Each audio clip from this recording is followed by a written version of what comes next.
Your Excellencies, ladies and gentlemen, please welcome Secretary of State John Kerry and Leonardo DiCaprio.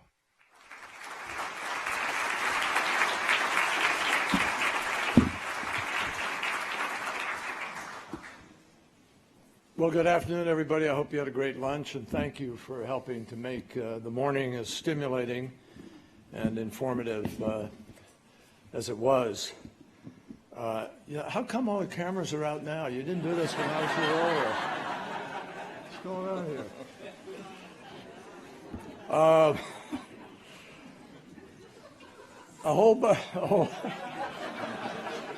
I know a lot of you first came to know Leonardo DiCaprio as an image on a screen playing this marvelous romantic lead in a marine environment, which included a certain iceberg, and it didn't turn out so well.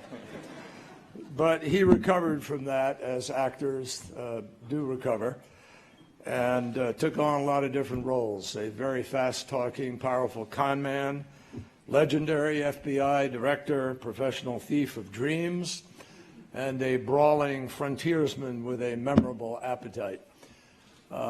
He's played extraordinary roles, but one thing I know, because I've really gotten to know him pretty well, and we've been able to hang together on a few occasions and plot environmental endeavors, is that he's a genuine article when it comes to really caring about being involved in and working for the environment. He has a new documentary that he's been working on for 3 years, which just opened the Toronto Film Festival and was, it's called Before the Flood. It's on climate change, and it is apparently a knockout, which received a prolonged standing ovation at the end of the film. And he has used these cinematic skills that he has, both in front of the camera and behind the camera, to advance the cause that brings us all here today. When I invited him to the inaugural conference of Our Oceans, not only did he turn up and be there and make comments, but he delivered. He came and he put up millions of dollars for protection that helped to set aside and protect some 772,000 square miles of vulnerable marine territory, and we're very grateful for that. He has met with leaders in various countries, worked with Bill Clinton, President Clinton, and Pope Francis on the issue of climate change, encouraging them to act.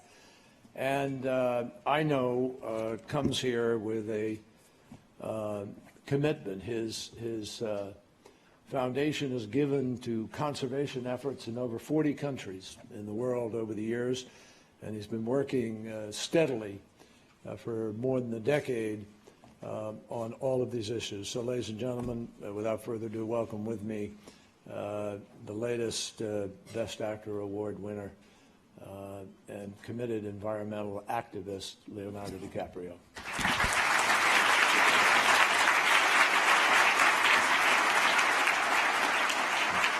Thank you, Secretary Kerry, for that unbelievable introduction and for your leadership on such a vital issue facing all of our future. I was with you, as you stated, for the very first Our Oceans Conference 2 years ago, and since then this group, with your visionary leadership, has accomplished so very much. This conference has become a true platform for action. As a group, we have galvanized unprecedented action for our oceans, protecting millions of square kilometers, an area more than twice the size of India. We've elevated these issues to a global stage, and we've educated our leaders and the public on how much our climate, food security, economic security, and ultimately our future on this planet depends on the health of our oceans.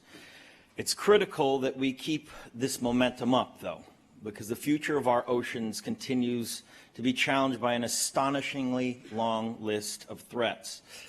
Warming waters, acidification, plastic pollution, methane release, drilling, overfishing, and the destruction of marine ecosystems like coral reefs are pushing our oceans to the very brink. This year, Australia's Great Barrier Reef suffered what is thought to be the largest bleaching event ever recorded. Over 600 miles of reef previously teeming with life is devastated. We are seeing this level of impact to coral reefs around the world, from Hawaii to the Florida Keys, from Madagascar to Indonesia. I saw it with my own eyes filming the new film Before the Flood, which chronicles the impacts of climate change. Marine scientist Jeremy Jackson led me underwater in a submersible to observe the reefs off the coast of the Bahamas, and what I saw took my breath away. Not a fish in sight, colorless, ghost-like coral, a complete graveyard. This is the state of the majority of the world's coral reefs, and it is a sobering reality. We've destroyed irreplaceable ecosystems, reversing 500 million years of evolution. I also recently visited Palau and met with the leaders of Kiribati, two island nations in the South Pacific that are feeling the impacts of a warming climate right now. Houses are being abandoned because of the rising tides. Whole communities face an uncertain future as their islands shrink, waters closing in around them. The nation of Kiribati is already preparing for the unprecedented relocation of their people, having purchased land in Fiji to accommodate an almost certain migration from their home. These nations are also dependent on the health of the seas for their economic survival. Tuna is the #1 source of income in Kiribati. To prevent the collapse of this fishery, Kiribati created a marine sanctuary the size of California. They understand that protecting nature, giving it a chance to rebound and replenish, is the key to protecting the future of their nation, their culture, and their people. We need more leaders and communities to take bold actions like this. As a global community, we must protect and value vital marine ecosystems rather than treating the oceans as an endless resource to be exploited and as a dumping ground for our waste. Oceans absorb about 1/3 of the carbon we pump into the atmosphere, but we've pushed it way too far. The ocean can no longer keep up with our rampant rate of carbon dioxide emissions. Today, our seas are warmer and far more acidic, weakening the shells of marine creatures and destroying coral reefs that we all depend on for life. The only way we can avert this disaster is by scaling up innovative actions and solutions to these problems as quickly as possible. One solution that is poised to address global overfishing and illegal fishing is a new platform called Global Fishing Watch. This innovative technology is the result of a powerful partnership that leverages the unique skills of each participating organization. Google's ability to organize big data and inform and make it universally accessible, SkyTruth's ability to use satellites to monitor threats to the planet, and Oceana's ability to execute winning campaigns to bring back fishery abundance. Today, this unprecedented technology is available to everyone in the world. I encourage everyone to go check it out here in the watch room and on your own devices, as you soon can get globalfishingwatch.org right in your hand. This platform will empower citizens across the globe to become powerful advocates for our oceans. With the data Global Fishing Watch provides, governments, fishery management organizations, researchers, and the fishing industry can work together, rebuild fisheries, and protect critical marine habitats. We encourage all of you to take advantage of this new technology and work together to effectively monitor and protect our seas. Another critical issue is the global crisis facing sharks and rays. In recent years, markets for shark fin, liver oil, cartilage, leather, meat, and ray gill plates have surged, while conservation efforts have failed to keep pace. As a result, it is estimated that 100 million sharks are killed annually, with over 90% of the population declined for some species, and nearly 1/4 of all species are now facing extinction. The Global Partnership for Sharks and Rays is a coalition working to halt the overexploitation of these species, reverse their decline, restore populations, and prevent extinctions.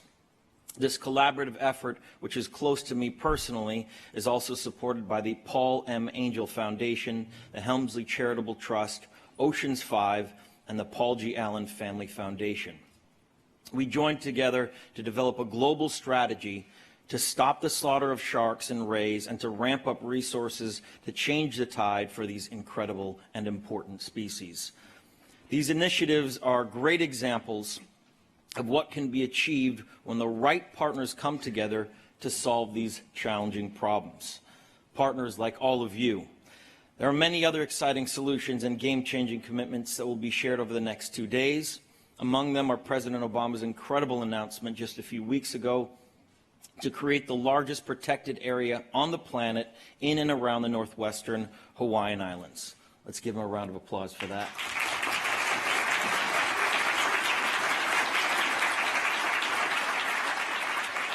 And then again today, the President announced the Northeast Canyons and Seamounts Marine National Monument, an important marine ecosystem off the coast of Cape Cod.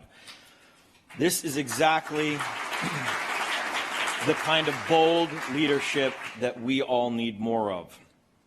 I am truly inspired by this group of people and all that you have done collectively to protect our oceans since the first conference 2 years ago.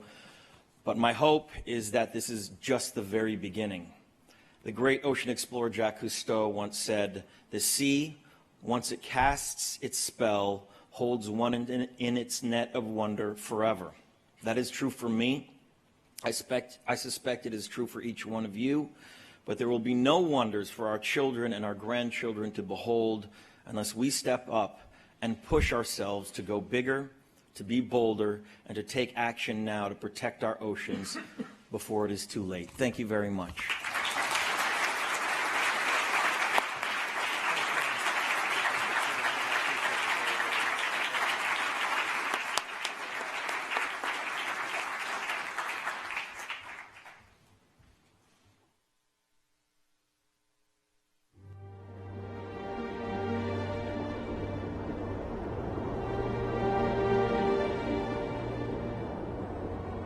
All the management strategies that we have today were really developed thousands of years ago by the Pacific Islanders.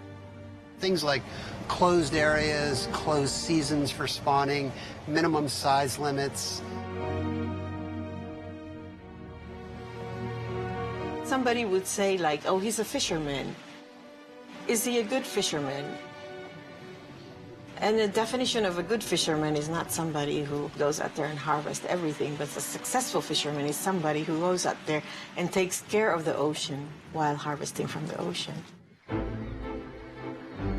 In the years since the rise of global commercial fishing, 90% of fish stocks have been fished at or above their maximum sustainable yield, proving a desperate need for global, sustainable fishery management.